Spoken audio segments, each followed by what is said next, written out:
অবশেষে বন্দি বিনিময়ের মধ্য দিয়ে শেষ হতে চলেছে ইসরায়েল ও হামাসের মধ্যকার যুদ্ধ। চুক্তি অনুযায়ী গাজায় আটক ২০ ইসরায়েলি নাগরিকের বিনিময়ে মাত্র ২,০০০ ফিলিস্তিনি বন্দীকে মুক্তি দেবে ইসরায়েল। ইতোমধ্যে ৭ ইসরায়েলি বন্দীকে মুক্তি দিয়েছে হামাস। আর মার্কিন প্রেসিডেন্ট ডোনাল্ড ট্রাম্প ঘোষণা দিয়েছেন গাজার যুদ্ধ শেষ। মিশরে অনুষ্ঠিতব্য শান্তি সম্মেলনে যোগ দিতে মধ্যপ্রাচ্য সফর করছেন তিনি। আরও জানাচ্ছেন ইমরুল হাসান। আন্তর্জাতিক সংবাদ মাধ্যম আল জাজিরা বলছে, ইতিমধ্যেই গাজায় আটক অবশিষ্ট ইসরায়েলি জিম্মিদের মুক্তি দিতে শুরু করেছে ফিলিস্তিনিদের স্বাধীনতাকামী সশস্ত্র সংগঠন হামাস। স্থানীয় সময় সোমবার সকাল ৮টার পর জিম্মি মুক্তি প্রক্রিয়া শুরু হয়। গাজায় প্রথম ধাপে ৭ জন জিম্মিকে রেড ক্রসের হাতে তুলে দেওয়া হয়েছে বলে জানিয়েছে ইসরায়েলি সংবাদ মাধ্যম।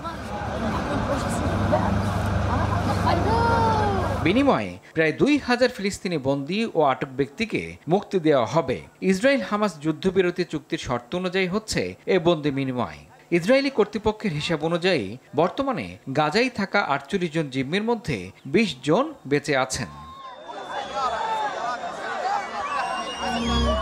ইসরায়েলি জিম্মিদের মধ্যে জীবিতদের বেশিরভাগই সেখানকার দক্ষিণাঞ্চলের কিবুৎজ রেমের কাছে অনুষ্ঠিত নোভা সঙ্গীত উৎসব থেকে অপহৃত হয়েছিলেন। গেল আগস্টে প্রকাশিত হামাসের এক ভিডিওতে তাদেরই একজন ২৪ বছর বয়সী এভিয়েটার ডেভিডকে মাটি খুঁড়তে দেখা গিয়েছিল। আরও আছেন ২৪ বছর বয়সী পিয়ানো বাদক অ্যালন ওহেল এবং ৩২ বছর বয়সী এভিনাটন অর। এদিকে ইসরায়েল ১২ জন ফিলিস্তিনি বন্দীকে মুক্তি দিয়ে অধিকৃত পশ্চিম তীর ফেরত পাঠানোর কথা থাকলেও এখন তাদের নির্বাসিত করা হবে বলে জানানো হচ্ছে।